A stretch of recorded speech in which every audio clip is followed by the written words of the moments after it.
sure, has anybody else in the audience tried to set up an entire data center sort of from some level of scratch using Puppet as part of, maybe Pixie boot or automation, something like that? Okay. So without that automation, it would have really sucked, I bet. So I'm interested to hear. You probably have some of the same problems that both Raphael and I had. This would be interesting. All right, Raphael.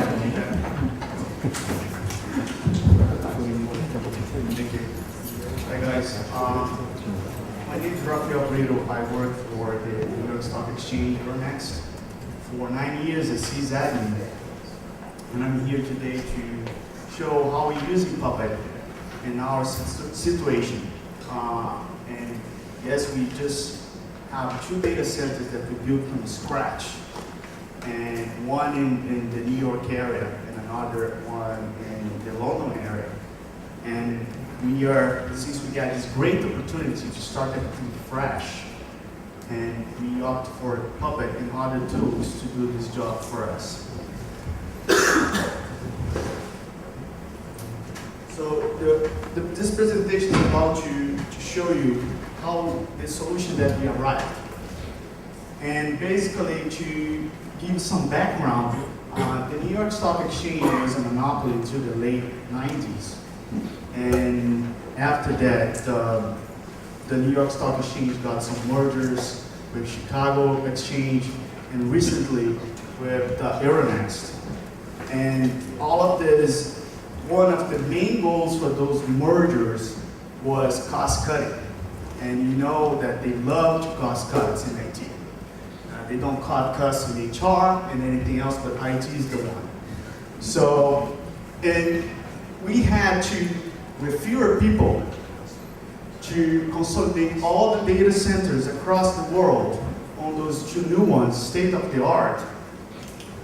And at the same time, we had to make a standard method to build servers and manage servers across all those companies, because we are towards the same goal, but we are working with Euronext from France that was recently merged as well from UK. So basically we have to go towards the same solution, and people with different backgrounds and different ways to build, serve, and maintain. So we use Puppet to have this common framework for that. And of course now we have fewer people because a lot of people left, and we have to do more automated ways. So we have to manage our stuff using a central configuration tool. No more manual changes. So right now we are in New York. We are about to go live in a couple of weeks for NMS, which is the National Market Systems, the network that connects all the exchanges in the US on this new data center. And to arrive to that setup, right now we got 1,000 servers, eventually gonna go combining with UK and Euronext, probably gonna go 5,000 plus. But right now we have 1,000, and this is sort of the 3 tools that we've been using for that. The New York Stock Exchange used to be a HPOX shop, now is a Linux shop with Red Hat. And sorry about, I'm gonna speak a little bit about the Red Hat tools for you guys. So we use RHEL Kickstart and RHEL Network Satellite and Puppet, of course. The one thing very cool for this solution is, I don't know if you got the experience to work with Kickstart. You make the profile of the servers, then you need something a little different, then you create another profile and over again. All of a sudden, you got a massive number of profiles that you have to maintain. In this solution, we have just one profile for the entire organization. And we arrived at making very lean setup. Minimum packages, minimum file systems. Then we use Network Satellite, just basically is a connection to Red Hat, download the packages, we use that for managing our patches, and we manage to use the satellite to create channels, then we put our own RPMs and our own third parties RPMs. Sometimes we have to build RPMs ourselves, so we use that, the Network Satellite.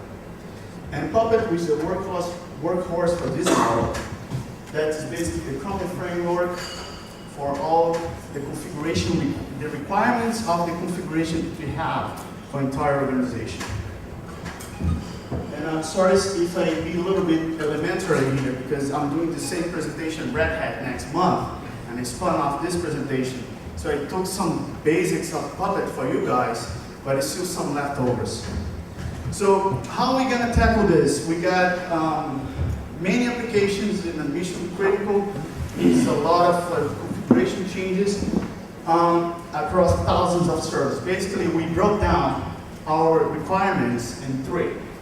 We got the base, which all the changes are gonna go to every single server across the enterprise. So let me give an example here. The kernel parameter that we set, kernel.core pattern, that goes to every single server. /user, but this in this case for the /user is set on the kickstart. But for that kernel parameter, it is Puppet that sets that further. So the second layer for the requirements of the configuration of our environment is the zone, or we call environment or network. So it's everything that needs to be set for that zone. Classic example, resolve.conf. My resolve.conf for my trading network in UK is different from my resolve.conf for my trading network in US. So we try to group all those configurations under the zone. And the last layer is the application layer. It's all the requirements for the given application. Like UTP is a universal trading platform. One of the applications that we have has, for example, hypothetically, needs Q2 package installed. So then there's another layer on all the setup. So this is a little bit more graphical. So we got three sets of modules. One we call modules base, module zone, and module zap. So modules base, every brick here is like a module. And module zone, every zone has an entire module that sets all the parameters that we need to set up on that box for that environment.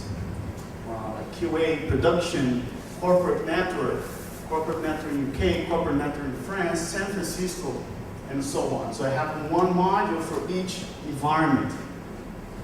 And modules app is each application has its own module with subclasses that install the kernel parameters, the users that that application needs, and file system and so on. So we have these three layers.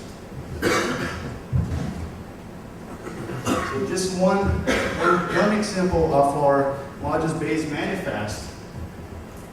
So we set up more than 250 items that we tweak on top of the Red Hat distribution. And all those tweaks must be on every single server. Most of them are InfoSec, SE/Linux, you name it. Every class here takes care of something that we have to tweak on top of the Red.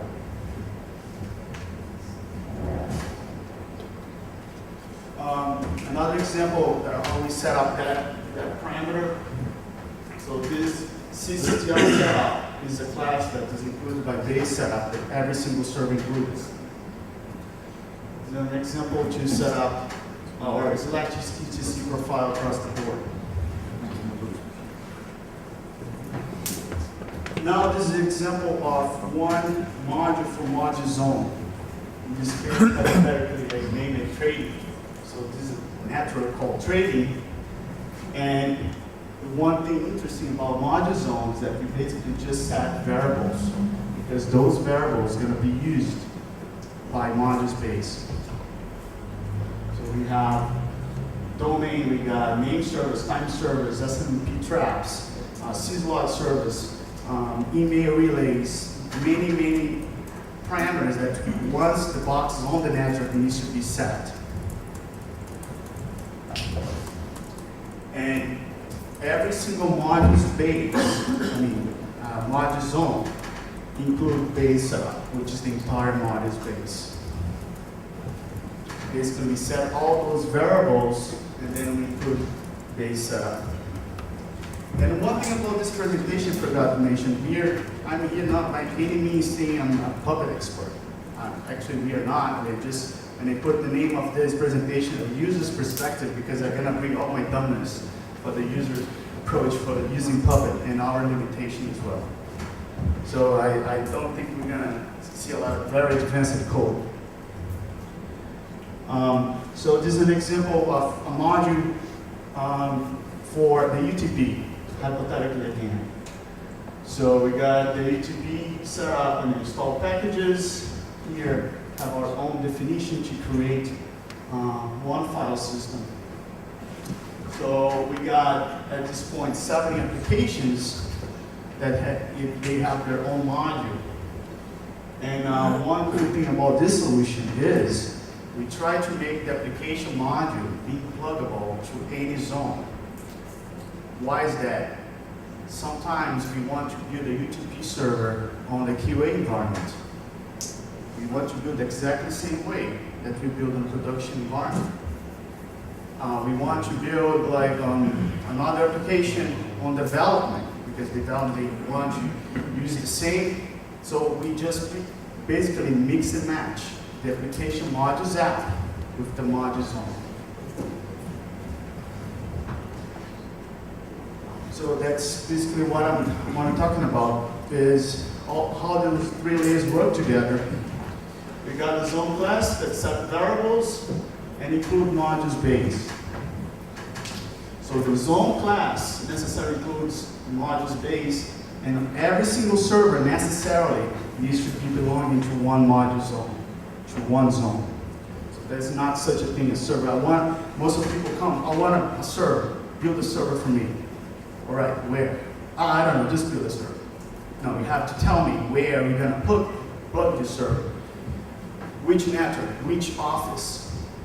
So based on that, if we don't have a module for that network, then we create one module for that. So we have to get all those requirements that resolve the name servers, time servers, at least all of those so we can build that server. So every single server must belong to one zone. The application, as I tell you guys, is we try our best to make the application module pluggable to any zone. Of course, if some user comes to me and I want a UTP server on a corporate network in UK, and I include those 2 modules, I might have some conflicting packages that I have to fix. But we try our best to make all those modules pluggable. So we want to build anything, anywhere to limit production, configuration, QA, development, and so on. And using Puppet inheritance, we make the modules app, inherit modules zone, and zone inherits modules base. So in that sense, if the application requires something special that comes on a modules base, the application can override and do any change. For example, any kernel parameter, TCP stack or IP4 and whatever. We just inherit the modules based on the class for the application and tweak that value. And another thing is, time goes by that we maintain modules app base and zone with the new needs of production, because now every time that we have to do some change, application UTP requires now a package that told us before. We change with the manifest. So when I build a new UTP server, if I have my link pointing to my latest stable, that UTP block is going to have that package was last minute rush to add. So just an example of the last piece is the node definition. We got the node that include the zone class and application class and network. So we have our own definition to set up network routes, VLAN, bonded, and so on. So how we build servers. Our build servers, they have all those components. They're DNS, TFTP, PXE, a satellite proxy server to contain all the packages required for the build. It's Apache server, Puppet server, MySQL, And those servers, they reside in a separate network because we build servers on a separate network. We don't want all of a sudden building servers by mistake in production. So this is the process.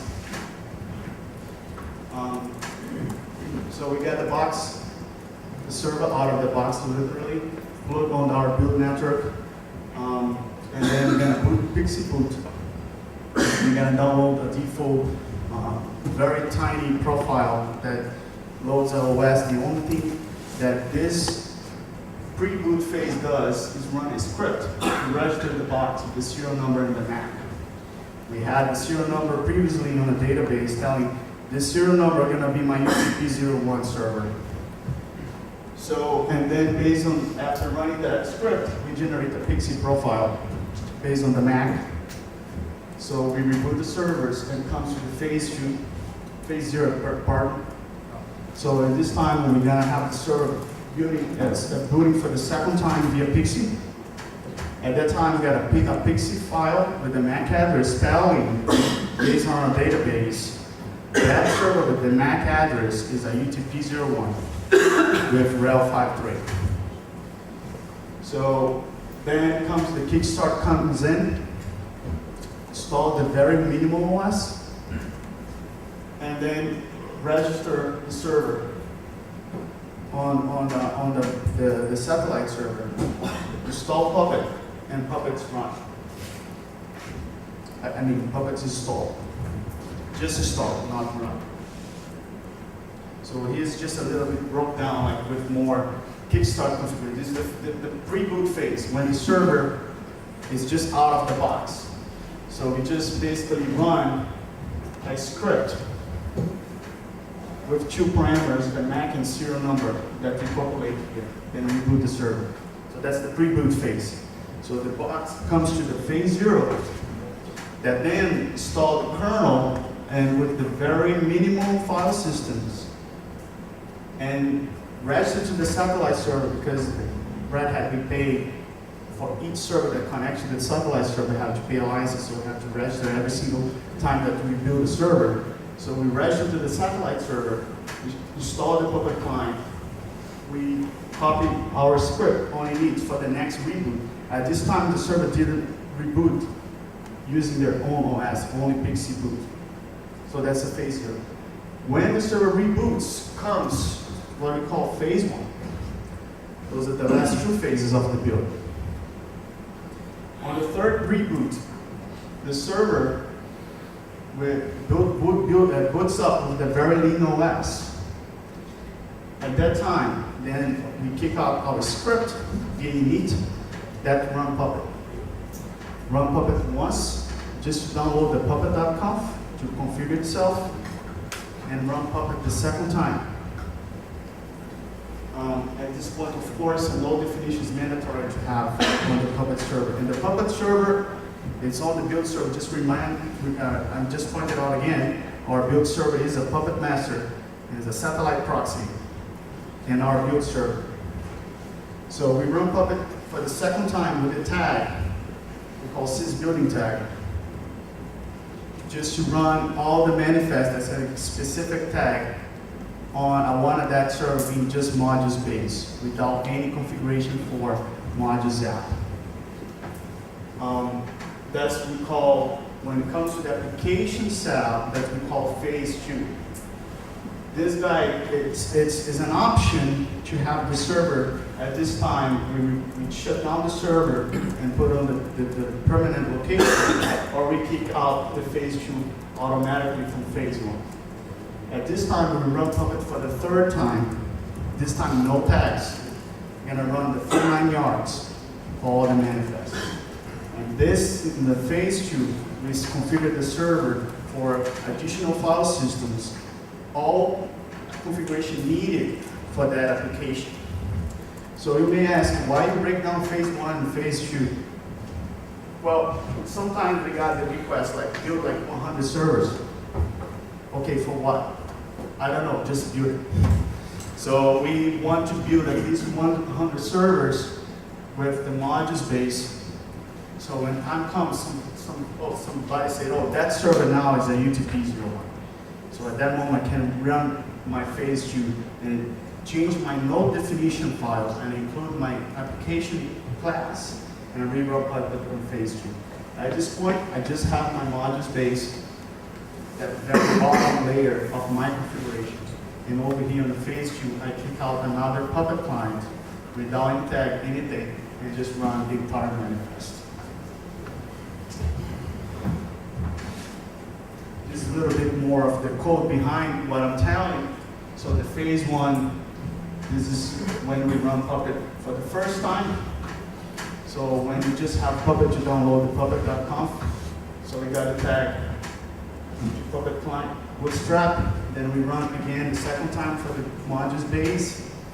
We flip this tag sysbuilding equal true, and we run another tag sysbuilding. So at that point, my server only has modules base, nothing else. So in my phase 2, when they run Puppet for the third time, no tags, no parameter, just 9 yards. And then I parse the logs. If there's no error, there's no warning, and shut down the box. So for the crew who's actually doing the installation, they only have to power on the server and wait. If the server shuts down, that means that everything's fine. If the server does not shut down, then they have to connect and see what's going on. So it's how we build the servers right now. So we got some numbers and lessons. So we got one server for 20 minutes in an unattended mode. The only thing that we have to do, of course, is writing the code, the manifest, and setting up the node definition beforehand and putting on the database the serial number of the box. We tried to install a lot of servers at the same time, but we figured one, we are much ahead of the process because there are a lot of other people that needs to connect the cable, put on the rack, blah, blah, blah. So there's no point to build 200 servers a day and have them sitting waiting for people to actually lifting to the permanent location. Another thing is, of course, as we did some public training last year, one of the first things Theo said is the web server that comes with Puppet is no good, it's passive. So we learned, we knew that we're gonna get burned, but then we did use Mongrel, and then we couldn't make like 6 or 7 at the same time. And of course, that's not only Puppet server, as a Pixie server, as a proxy server, all software on the same server that we just, when we upgraded to Apache, then we got 20 servers built simultaneously without any problem. And of course, we have the physical limitation because most of the servers are on enclosure. We have to, plug the blade, so we didn't have to the need of install 100 servers in one shot. But if we wanted, we couldn't. So one person can actually install 50 servers a day. The requirement, of course, what's the most painful part of this project is being very painful, is getting the requirements for the application and zones. All the last minute requirements, of course.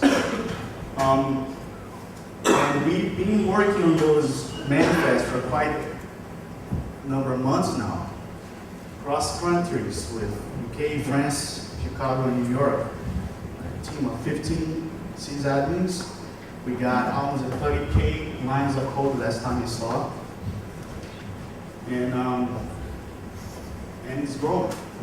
Because we got a point that now we're at the bottleneck when someone needs a server to build an application that is not a manifest yet.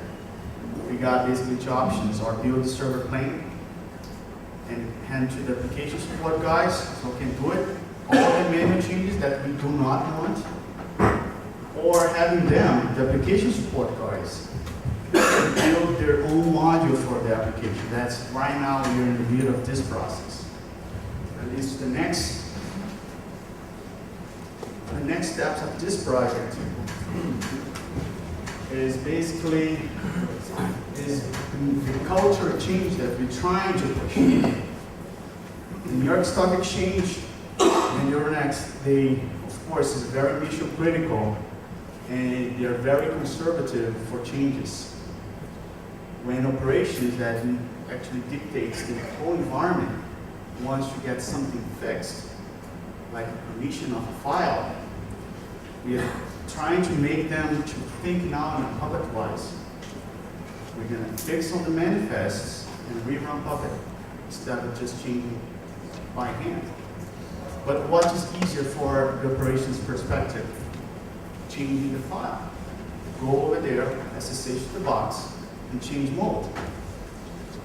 But of course, this in the long term that just bite us in the ass because we want to have all these changes documented in our Puppet code and just rerun Puppet. The problem is, time goes by, our Puppet manifest evolves, we have different versions of module space, different versions of modules, zones in app.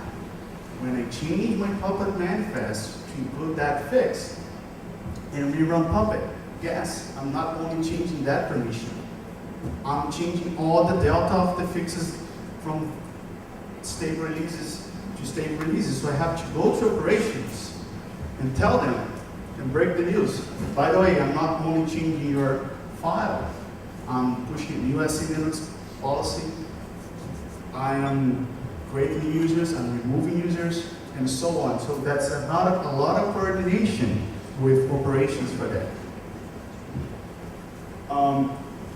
And we are doing Puppet now not only to build boxes, but to deploy changes.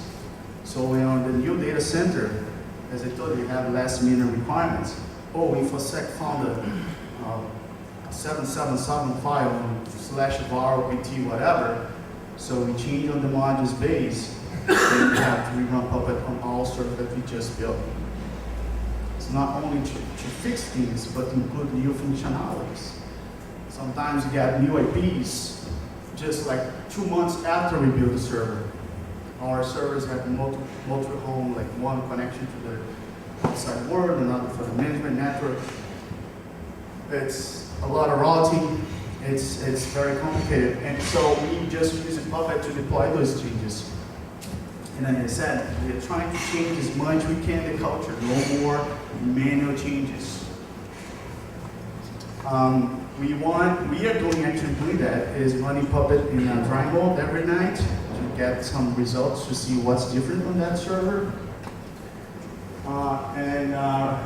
We are working on a script to actually translate that in a meaningful way for people that work on third shift to take actions or escalate.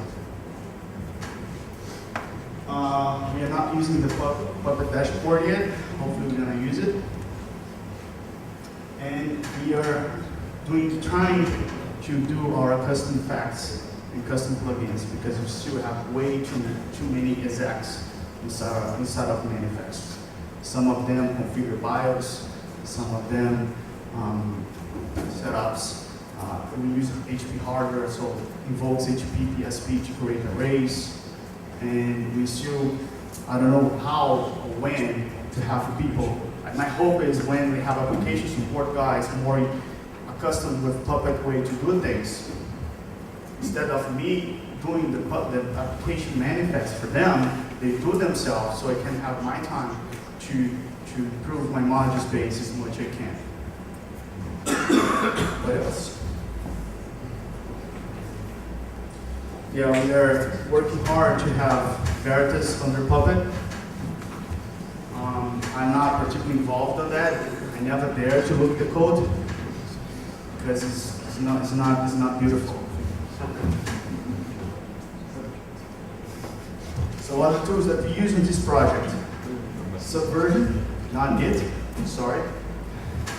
We actually, one of the learning curve that we had to, among all those people that code Puppet, was actually learn a version control system, including myself. As a sysadmin, never had to. When I create my scripts, my version control was myself. So, and then now we have like 15 people working together.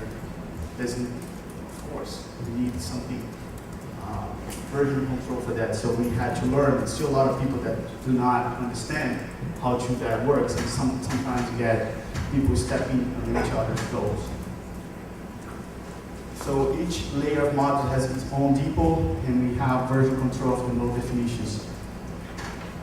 We have web subversion. It's a nice way to navigate the code. Just go to the browser and search. Open Grok is the one that we use to search our code. Redmine, we use that Redmine for tickets. We got almost 1,000 tickets for the past 6 months, perhaps. And use title scheduler. We was direction from business to use title to automate the entire network, the entire operations, boot up, like every day load systems, applications, and so on. So we're using title since we bought the tool to run Puppet in a no-op mode and a no-op mode. And title is good because you can base the execution of Puppet. Since we are very conservative, we don't want Puppet running demo mode because we don't want Puppet doing stuff that behind the scenes. We want to really control the environment. For the next day, we know what to expect. So we always use Puppet client without the demo part, and we use title scheduler to execute Puppet. So we have like 1,000 servers who run Puppet. We just select all of them, and we tell, oh, I want to execute those jobs like 5 or 10 or 15 in each time. So title scheduler does itself first and run as root. All right. I think that's it. Any questions? Yes? With so many people and so many modules, how do you handle documentation of those modules? Well, one cool thing about Puppet is Puppet is very, very plain text, right? So when we need to do some change, like substantial changes on the module space, we have a definition that creates a user, for example, that's set up through Active Directory, set up SSH keys, something that's very disruptive, potentially disruptive. We have weekly meetings with the Puppet committee. We have a Puppet committee among all those individuals, and a conference call every week that we discuss what needs to be changed, who's gonna do what, and have Redmine as well. So we open a ticket for Redmine. We tell how emergent is that patch. And what I tell people, like, if you find a problem, fix yourself. Don't just put the ticket and expect somebody else gonna pick up your part. So, and when you see something that changes a lot, we have the concept of staging trunk versus a stable. So our modules base, every repo, we cut tags once in a while and create a version that we call a stable.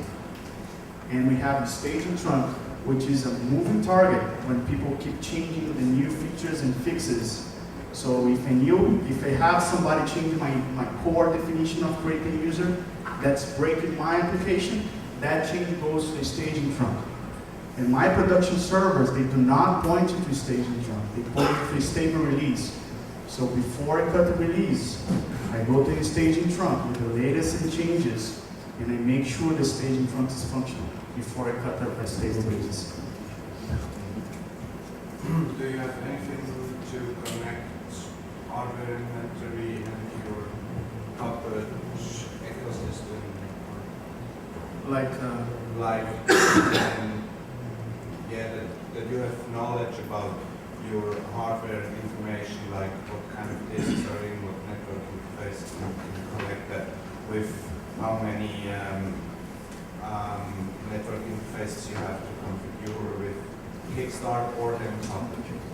yeah, we try to make the Kickstart hardware free, right?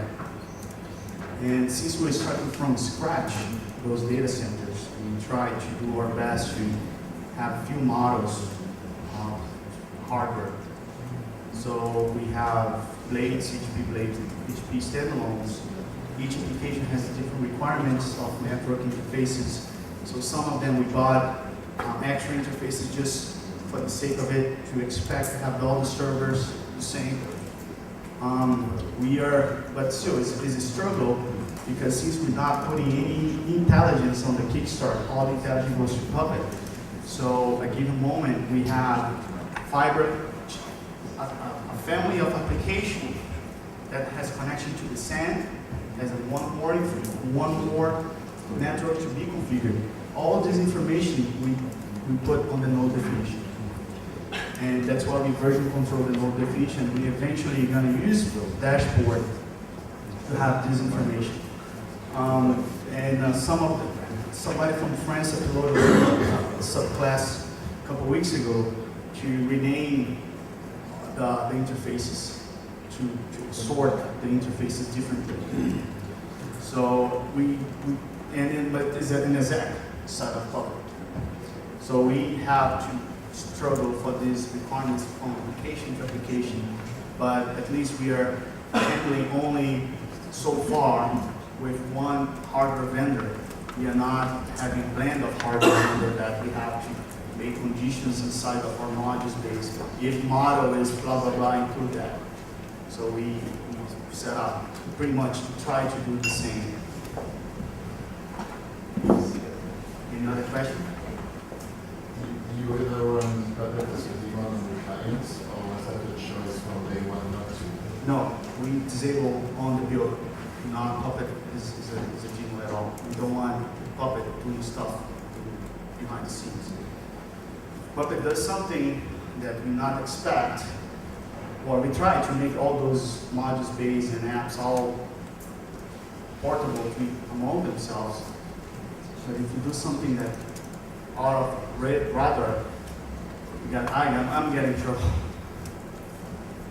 So I'm noticing an incongruity between saying you don't want people to log in and changing things manually, but you also don't want Puppet to do things on its own, like run it schedule.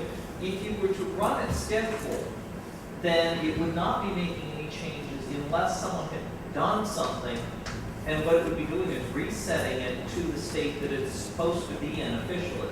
So if you wanted to discourage people from making manual changes, one way would be to say, we run this on a schedule, and if you make your changes will not persist. You need to do it the officially sanctioned way to make the changes.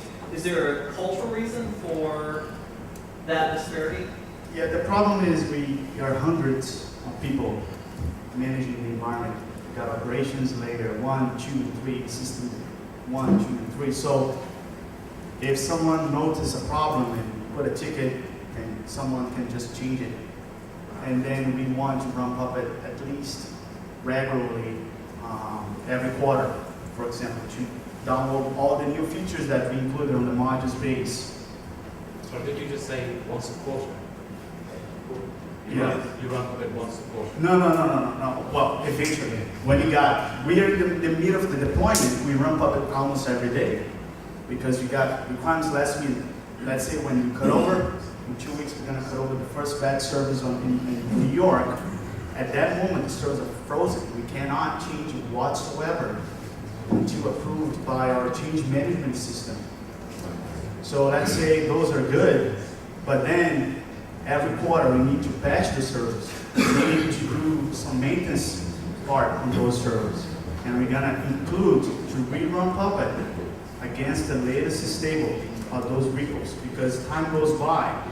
If one application needs a fix, does not mean that other application needs the same fix. So it's going to be a blend of scheduled maintenance or run Puppet on demand. So it's an environment very large. I can't just rerun Puppet on a given day and wait and hope everything is going to be all right. But at the same time, we need to fix stuff. So I told my boss, Puppet's awesome that can do all this time for us, but if we are sloppy in our code, we're gonna screw up pretty much massively. So, and we have to do this blend of scheduled maintenance and running Puppet on demand, depends on the criticality of the fix. So yes, when somebody does the change, I told them, we keep repeating this as a mantra. If you change something manually that Puppet controls, guess what's gonna happen? You're gonna lose it. And the next time you're gonna run Puppet. or because you fix something that needs to be fixed, or the regular maintenance that we're gonna eventually start to kick out every quarter. So, and that happens a lot. But and everybody got burned.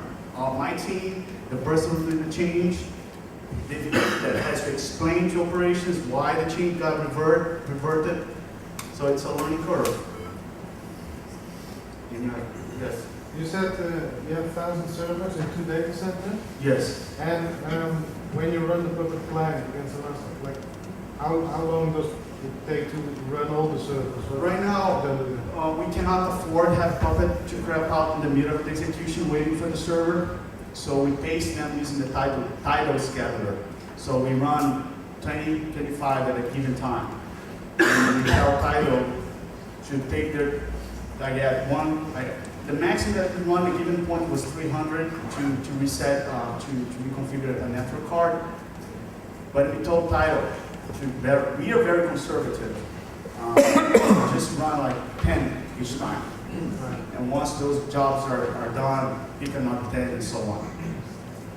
But there's a lot of room for improvement here because we are more than 40 networks and we don't have 40 Puppet servers. We have, for the new data center in New York, up to this point, we got 3 Puppet servers to handle more or less 1,000 servers as of now. By the end of the year, we're going to reach at least in New York, perhaps 3,000 to 4,000. Then, of course, we need to scale that. And it's the problem, we are so busy doing the deployment that we don't have time to investigate and look for, improve our system because our production lines, like car assembly, we're just building servers and putting online. If we want, let me try a new thing and break this process, I'm toasted. Anybody else? Okay. Two questions.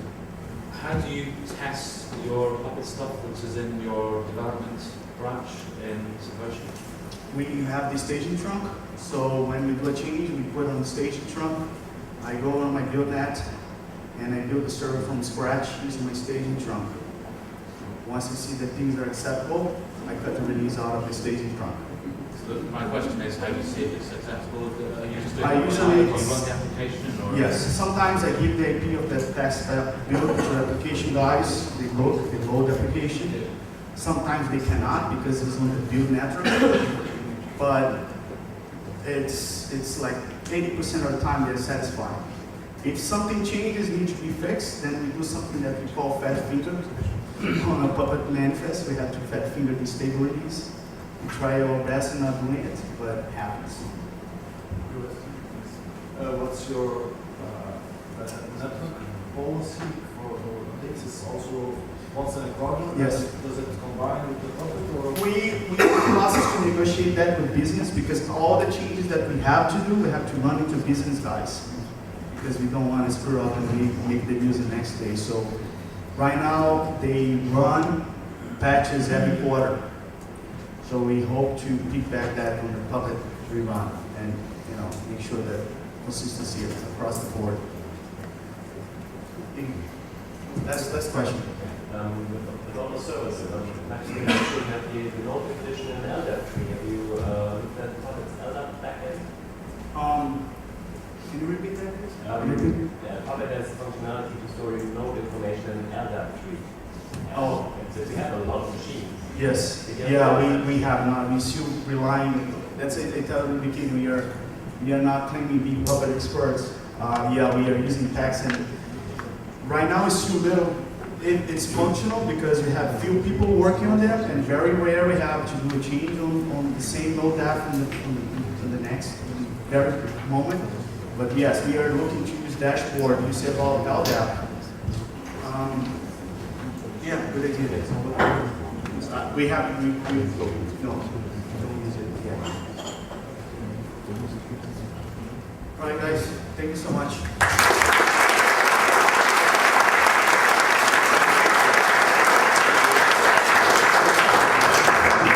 I can't stay for the conference. If you have any comments, anything that you want to reach me, just send an email. I'll respond. All right? Thank you.